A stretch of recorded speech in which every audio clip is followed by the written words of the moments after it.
विश्वास रखिए। आज इस कथा को जो आप श्रवण कर रहे हो, कहते हैं सत्संग हमें ये सिखा रही है कि अपने कर्म बनाओ।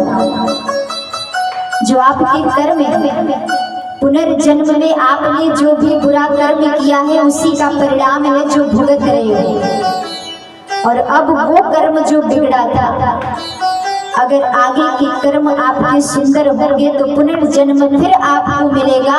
तो जो आज कितने लोग रो रहे हैं, दुखी हैं, विचार करिए कितने भी करोड़पति हो, घर घर में बड़े बड़े अमीर हैं, लेकिन इस गांव में अगर देखा जाए या किसी भी गांव में घर इतने हैं, लेकिन ऐसा कोई घर नहीं होगा जहाँ कोई सुखी बैठा है। ऐसा कोई घर नहीं होगा जहाँ कोई रोगी नहीं है। हर घर आपको मिलेगा जिसमें हर कोई परेशान है। क्यों? क्योंकि हमारे कर्म बिगड़े थे। लेकिन कर्म अब बना लो। संत कहते हैं बिगड़ गया सो बिगड़ गया, लेकिन अब मिला है जीवन, तो अब ऐसा कर्म बनाओ कि अगला जन्म आए तो फिर से रोना ना पड़े। बोलो, अब आप जब दुखी रहते हो, कष्ट होता है, तो बोलते हो ना हमारे जीवन में बड़ा दुख है, तो अगले जन्म में ये ना कहना पड़े कि हमारे जीवन में बड़ा दुख है। ये जो अमृत रूपी आप कथा सुन रहे हो, राजा परीक्षित को सुखदेव जी महाराज जब कथा सुनाने बैठे तो देवता अमृत कलश लेकर के स्वर्ग लोक से आ जाते हैं। और जब स्वर्ग से आते हैं तो देवताओं ने कहा कि आप ये अमृत स्वयं पी जाइए और इसके बदले हमें आप ये कथा प्रदान करिए। श्री सुखदेव जी महाराज ने अभक्त समझ करके ये कथा नहीं प्रदान किया। क्यों?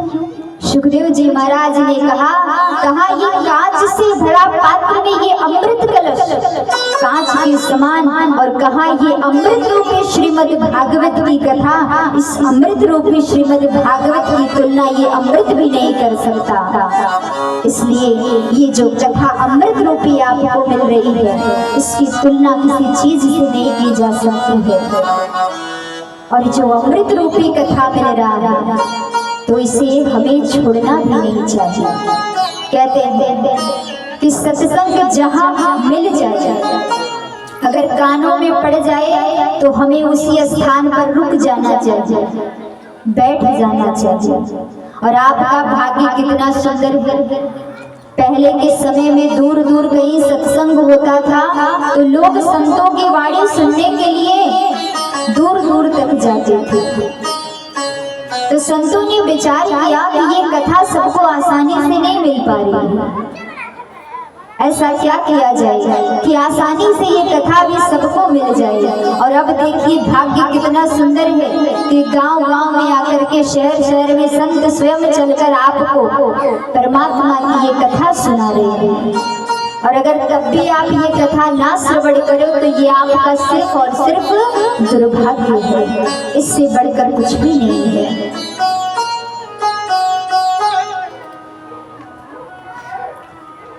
यहाँ अब तक जितनी भी कथा आपने श्रवण किया, कुछ कथाएं सूत जी महाराज ने शौनक आदि ऋषियों को सुनाई, शौनक आदि ऋषि ने नारद जी को सुनाई, लेकिन अब 7 दिन के श्रीमद् भागवत की कथा श्री सुखदेव जी महाराज राजा परीक्षित को सुनाते हैं। श्रीमद् भागवत की कथा में अमर कथा और सुखदेव जी महाराज के जन्म की कथा आती है। एक बार ब्रह्मलोक में एक सभा बैठी है जिसमें सभी देवता आते हैं, ऋषिगण भी आकर बैठते हैं। तो वहां एक प्रश्न किया गया, ऋषियों ने किया देवताओं से, किस 3 लोग 14 भवन में सबसे महत्वपूर्ण क्या है? किसी ने कहा सोना, किसी ने कहा चांदी, किसी ने कहा वस्त्र। ऋषिगणों ने कहा ये तो बड़ी आसानी से सबको मिल सकता है, जो महत्वपूर्ण हो, जो किसी किसी के पास मिलता हो। महत्वपूर्ण क्या है? सबको नहीं मिल सकता।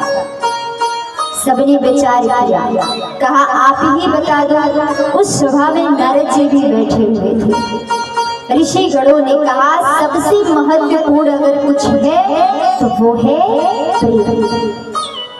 कहा फिर ये प्रेम मिलेगा कहाँ? नारद जी ने कहा कि सबसे ज्यादा प्रेम तो ब्रह्मा जी के पास है। ऋषि गणों ने कहा इनके पास भी सच्चा प्रेम नहीं है। बोले क्यों? बोले पूरे दिन तो ये सृष्टि की रचना करते रहते हैं, इनके पास समय कहाँ मिलता है। नारद जी सोचने लगे, बड़े भक्त थे नारायण भगवान के। बोले कि सबसे सुंदर प्रेम है अगर किसी के पास तो वो है भगवान नारायण और माँ लक्ष्मी के पास। कहा उनके पास भी प्रेम नहीं है। बोले क्यों? बोले अगर एक आंख भक्त होता है, परेशान रहता है रात के 12 बजे भी, तो ये दौड़ कर चले जाते हैं मदद करने के लिए, सहायता करने के लिए, तो इनके पास भी नहीं है। तो ऋषि गणों से कहते फिर आप ही बताइए सच्चा प्रेम कहाँ मिलेगा, किसके पास है? ऋषि गणों ने कहा अगर सच्चा प्रेम कहीं मिल सकता है तो वो एक स्थान पर है, कैलाश पर, भगवान शंकर और माता पार्वती। नारद जी को ये बात बड़ी अच्छी नहीं लगी। नारद जी ने कहा हम मान ही नहीं सकते हैं। बोले आप मानो ना मानो ये तो आपका काम है, लेकिन सत्य बात तो यही है। नारद जी ने कहा अगर ये बात सत्य है, अगर मैं लड़ाई लगवा दूं तो? ऋषि गणों ने कहा वो आपकी मर्जी।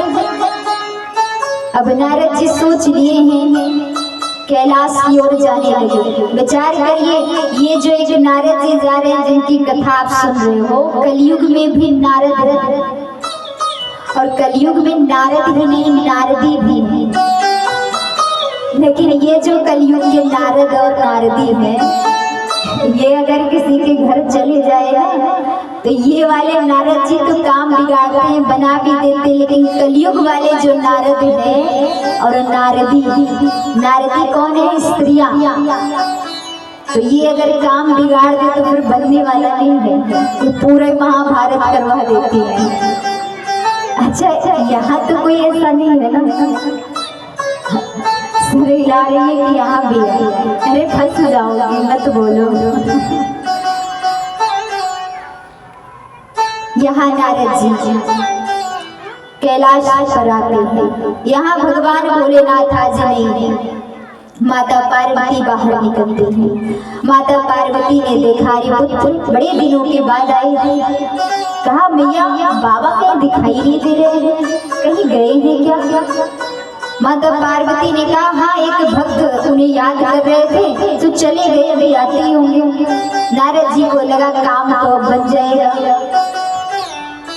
पार्वती जी ने कहा अगर कोई बात है तो मुझे बता दो, वो जब आएंगे तो हम उन्हें बता देंगे।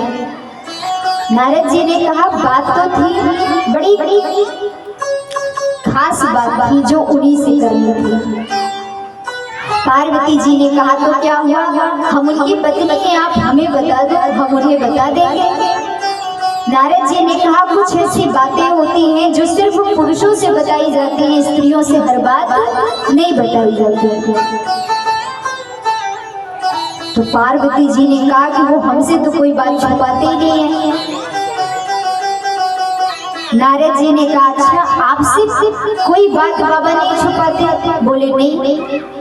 नारद जी ने कहा मैया आपने कभी बाबा से ये पूछा कि जो अपने गले में मुखमुंड के माले पहने हैं वो किसकी है?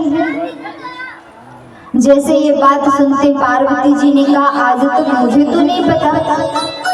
बोले अच्छा भैया आपको कभी बाबा ने ये बताया कि आपकी कितनी बार मृत्यु हुई है? पार्वती जी ने कहा मेरी मृत्यु भी हुई है, मुझे ये भी नहीं पता। बोली मैं यही तो कह रहा था कि हो सकता है कुछ ऐसी बातें होती जो स्त्रियों से पुरुष नहीं बताते। अब बाबा ने देखी आज तक आपको ये नहीं बताया कि अपने गले में जो मुखमुंड के माले पहनते वो किसकी है, आपकी इतनी बार मृत्यु हुई। और पता है बाबा की मृत्यु कभी नहीं हुई। पार्वती जी को लगा अच्छा मेरी मृत्यु हुई है कई बार और बाबा की नहीं, तो फिर क्या क्या बात है। बोले क्योंकि बाबा ने अमर कथा सुन रखी है, उनके पास एक अमर कथा है जो सबके पास नहीं मिलती। पार्वती जी को लगा अमर कथा, इसके विषय में भी कभी नहीं बताया। अब पार्वती के चेहरे को देखकर नारद जी समझ गए कि अब तो काम बन गया। नारद जी ने कहा अच्छा मैया अभी तो बाबा नहीं है, हम जा रहे हैं, लेकिन बाबा से ये बात मत बताना कि हमने बताई है। अब नारद जी जैसे यहाँ से जाते वैसे ही गुफा में जाकर के मैया पार्वती आज बैठे और आज बड़ा क्रोध आ रहा है कि हम इतना इनसे प्रेम करते हैं। बोले इतनी बातें हैं जो इन्होंने हमें नहीं बताई। मैया क्रोध भी कर रही है, क्रोध में कई बार होती स्त्रियां गहरी गहरी सांसें लेती हैं, जैसे अंदर ही कलयुग की मैया जब पति से गुस्सा करती ना तो अंदर ही अंदर उबलती रहती है, मुंह से कुछ बोल नहीं सकती और बोले तो क्या बोले। तो पार्वती जी भी गहरी गहरी सांसें, और सांसें भी ऐसी ले रही गुफा के बाहर तक सुनाई दे रहा है। जैसे कलयुग में जब मैया घर में लड़ाई करती है ना तो बाहर तक आवाज आती है और पता चल जाता है आज क्या हो रहा है। बाबा जैसे ही आते हैं, बाबा गुफा के अंदर गए, बाबा ने पूछा पार्वती क्या बात है। पार्वती मैया ने कहा अभी तो हमसे कुछ मत पूछो, ये बताओ कि ये जो गले में आपने माला धारण की है ये माला किसकी है। बाबा ने कहा बस इतनी सी बात है। अरे पार्वती मैं तुमसे इतना प्रेम करता हूँ ना कि जितनी बार तुमने अपना शरीर छोड़ा मैं तुमसे दूर नहीं हो पाया, इसलिए मैंने तुम्हें, तुम हमारे पास रहो इसलिए हमने तुम्हें अपने गले में धारण कर लिया। पार्वती जी ने कहा वो तो ठीक है, मेरी मृत्यु कई बार हुई है, ये अमर कथा क्या है जो आपने हमें नहीं बताया। अब बाबा सोचने लगे सब कुछ तो ठीक ठाक है, लेकिन ये अमर कथा किसने बता दिया। बाबा समझ गए एक ही है नारद, यही आया होगा और यही बता के गया होगा अमर कथा के विषय में। बाबा ने कहा कि ठीक है हम तुम्हें अमर कथा आज सुनाएंगे। मैया बड़ी खुश होती है। आज कैलाश पर मां पार्वती भगवान शंकर बैठते हैं, लेकिन भगवान शंकर ने मां पार्वती से कहा कि ये जो अमर कथा है ये साधारण कथा नहीं है, इस कथा को हर कोई प्राप्त नहीं कर सकता, और अगर मैं कथा सुनाने लगूं तो हो सकता है कि मैं कथा सुनाते सुनाते मेरी समाधि भी लग सकती है पार्वती, और इस कथा में हो सकता है कि निद्रा मैया तुम्हें अपनी गोद में भी सुला ले, तो सोना मत और बीच बीच में मेरी समाधि ना लगे इसलिए तुम स्वामी हूँ स्वामी बोलते रहना। पहली ताली भगवान शंकर ने बजाई तो जितने भी चिड़िया थे जो भी थे सब उड़ जाते हैं। दूसरी ताली जैसे ही बाबा बजाते हैं, भोले बाबा का जो त्रिशूल था तीनों ओर घूमने लगता है, कोई यहाँ है तो नहीं। तीसरी ताली जैसे बाबा ने बजाई सुगंधित फूलों की वर्षा होने लगी कैलाश पर। आज बाबा जैसे अमर कथा सुनाने के लिए बैठते हैं, उसी समय जब अमर कथा आरंभ करते हैं तो एक सुए का एक अंडा था जो उसी समय फूटता है और उसमें से एक सूख बालक निकलता है। और जैसे मैया पार्वती कथा सुनते सुनते हूँ स्वामी कहती हैं, उस सूख बालक ने उस हूँ स्वामी को सुन लिया। और तोते का अर्थ क्या है, तोता क्या करता है, उसका स्वभाव क्या है, कोई चीज सुन ले तो रट लगा देता है। अब उसने जैसे ही सुना वैसे ही अब मैया तो यहाँ सो गई हैं, लेकिन अब वो सूख बालक हूँ स्वामी कहने लगा। बाबा जैसे अपना नेत्र खोलते हैं, बाबा ने देखा तो पार्वती जी सो रही हैं। बाबा ने उठाया, पार्वती जैसे उठती है वैसे कहती है बाबा मुझे क्षमा कर दो, मेरी पता नहीं कैसे आंख लग गई, आप फिर से कथा सुनाओ, इस बार हम नहीं सोएंगे। बाबा ने कहा वो तो ठीक है, कथा तो मैं दोबारा सुना दूंगा, लेकिन पहले ये बताओ अगर तुम सो रही थी तो ये बीच बीच में हूँ स्वामी कौन कर रहा था? बाबा समझ गए यहाँ कोई तीसरा भी है। बाबा की जैसे नजर पड़ती है उस सूख बालक पर, बाबा को बड़ा क्रोध आया। बाबा को लगा कि ये छुप करके हमारी अमर कथा को सुन रहा था, और बाबा वैसे ही त्रिशूल अपना छोड़ते हैं, ये सूख बालक अपने प्राण को बचा करके भागने लगता है। आगे आगे ये सूख बालक है, बीच में बाबा का त्रिशूल है, पीछे पीछे बाबा भी दौड़ते हैं उसके। 3 लोग 14 भवन तक दौड़ा लिए। सूख बालक भागते भागते वेद व्यास जी के घर पहुंच गया।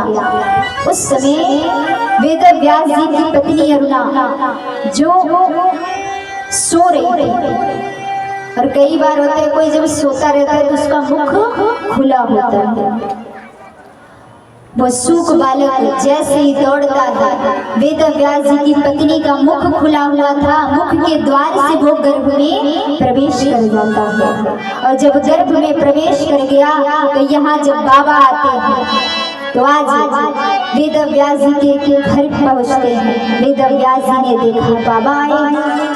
आज वेद व्यास जी बड़े प्रसन्न होते हैं भगवान शंकर को देख करके, लेकिन बाबा आज बड़े क्रोध में हैं। वेद व्यास जी ने पूछा बाबा आप आए भी हो तो इतने क्रोध में क्यों हो?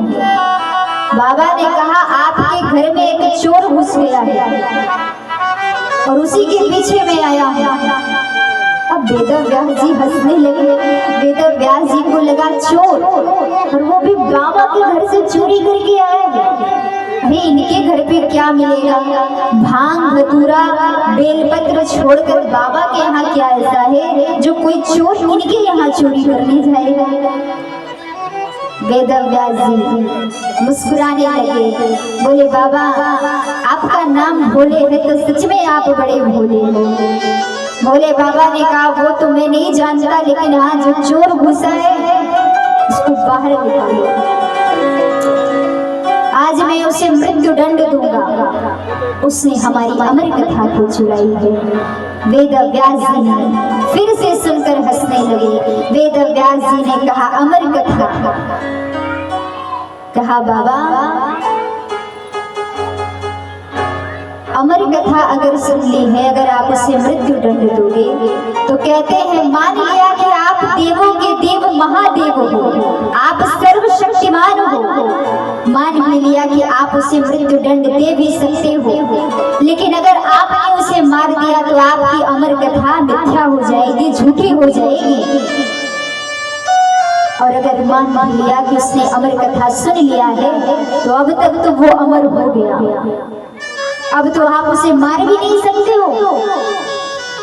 बाबा ने कहा मार नहीं सकता तो क्या हुआ, उसे बंदी तो बना लूंगा। कई बार होता है ना क्रोध में हम अपना बोध खो देते हैं, क्रोध पर नियंत्रण नहीं पाते तो हम किसी को कुछ भी बोल देते हैं, लेकिन विचार नहीं कर पाते। बाबा को क्रोध आया, बाबा ने कह दिया उसे मृत्यु दंड दूंगा, लेकिन अब बाबा कहते हैं मारूंगा नहीं, लेकिन उसे बंदी बनाकर रखूंगा। वेद व्यास जी ने सुना। वेद व्यास जी कहते हैं और धन्य भागी से बालक का कि अभी ये बाहर भी नहीं आया है, और भगवान देखो उसे अपने धाम अपने साथ बंदी बनाकर ले जाने के लिए आ गए। जीवन भर लोग तपस्या करते हैं, कठिन साधना करते हैं कि भगवान आए और मुझ पर कृपा करे। बोलो संसार के आप बंधन में बंधे हो, लेकिन हर कोई यहाँ बैठा है, हर कोई यही चाहता है कब ठाकुर जी के बंधन में हम बंध जाए। लेकिन ये बालक का भाग्य कितना सुंदर है कि अभी ये जन्म भी नहीं लिया, बाहर भी नहीं आया, और भगवान इसे लेने के लिए आ गए हैं। वेद व्यास जी ने कहा फिर तो इंतजार करना पड़ेगा, अभी तक तो ये बाहर नहीं आया, जब तक इसका जन्म नहीं होगा तब तक आप इसे ले नहीं जा सकते। भोले बाबा ने कहा जब तक ये बाहर नहीं आएगा तब तक मैं यही रहूंगा, और जब 1 वर्ष का हो जाएगा तो इसे मैं अपने साथ लेकर जाऊंगा, ये मैं प्रतिज्ञा लेता हूँ। यहाँ भोले बाबा ने जैसे ये प्रतिज्ञा लिया कि 1 वर्ष जैसे होगा हम इसे अपने साथ लेकर जाएंगे, वो सूक बालक गर्भ में बैठा सुन रहा था। सूक बालक ने कहा कितने बड़े कंजूस हैं बाबा, इतनी बड़ी कंजूसी कि प्रतिज्ञा भी लिया तो 1 वर्ष का, आप 1 वर्ष की प्रतिज्ञा ले रहे हो, मैं 16.5 वर्ष की प्रतिज्ञा लेता हूँ, उसके पहले मैं बाहर नहीं आऊंगा। अब घनघोर तपस्या चलने लगी, बाबा बैठे इंतजार कर रहे हैं। 1 वर्ष तो बीत गया, बाबा आते हैं। वेद व्यास जी ने कहा तो शून्य मात्र का वो हुआ है, वापस चले जाते हैं। लेकिन अब ये बालक बाहर नहीं निकल रहा है, घनघोर तपस्या उसी गर्भ में हो रहा है। माँ को बड़ी बड़ी कष्ट होने लगी, और इतनी घनघोर तपस्या उस गर्भ में वो बालक कर रहा है कि उस घनघोर तपस्या से पूरी ब्रह्मांड हिल गया। देवता परेशान हो गए, गर्भ के अंदर तपस्या चल रहा है, सभी देवता परेशान हो जाते हैं कि अगर गर्भ में ही कुछ हो गया इस बालक को तो भी ठीक नहीं है। भगवान नारायण को सभी याद करते हैं, कुछ भी करिए ये गर्भ से बाहर आए। सभी देवता आते हैं, भगवान नारायण आते हैं। भगवान नारायण ने गर्भ से बाहर से ही उस बालक से बात करते हैं, पुत्र तुम बाहर आओ, देखो ये दुनिया ये संसार इतना सुंदर है।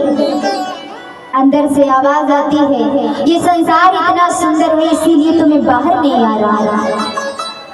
भगवान नारायण ने कहा 1 बार तुम बाहर आ जाओ, यहाँ से तुम्हें जाने की इच्छा नहीं होगी कहीं। अंदर से आवाज आता है इसीलिए तुम्हें बाहर नहीं आ रहा हूँ कि संसार में जो 1 बार आ जाता है वो इस संसार का हो जाता है, और मुझे इस संसार का नहीं होना है, मुझे तो सिर्फ परमात्मा का होना है।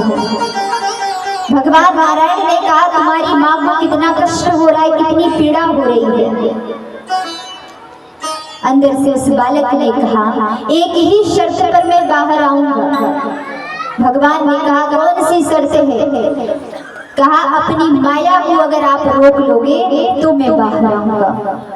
भगवान नारायण ने कहा माया तो कभी नहीं रुक सकती, माया कभी नहीं रुकती है। तो जैसे ही सुनते हो बालक ने कहा फिर तो मैं यही ठीक है, आप अपनी माया को रोकेंगे तो मैं बाहर आऊंगा, क्योंकि अगर मैं 1 बार बाहर आ गया तो इस माया के बंधन में इतना ज्यादा मैं बंध जाऊंगा कि मैं कहीं नहीं जा सकता, और मुझे इस माया के बंधन में संसार के नहीं बंधना है। भगवान नारायण ने कहा ठीक है, क्षण मात्र के लिए मैं अपनी माया को रोकूंगा। कितना?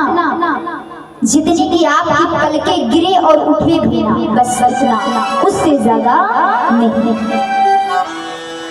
उस सुख बालक ने कहा ठीक है, अब पूरी व्यवस्था बना लिया। जैसे ही माया को भगवान नारायण ने रोका वैसे ही साक्षात उस गर्भ से श्री सुखदेव जी महाराज का जन्म होता है। बोलिए सुखदेव जी महाराज जी।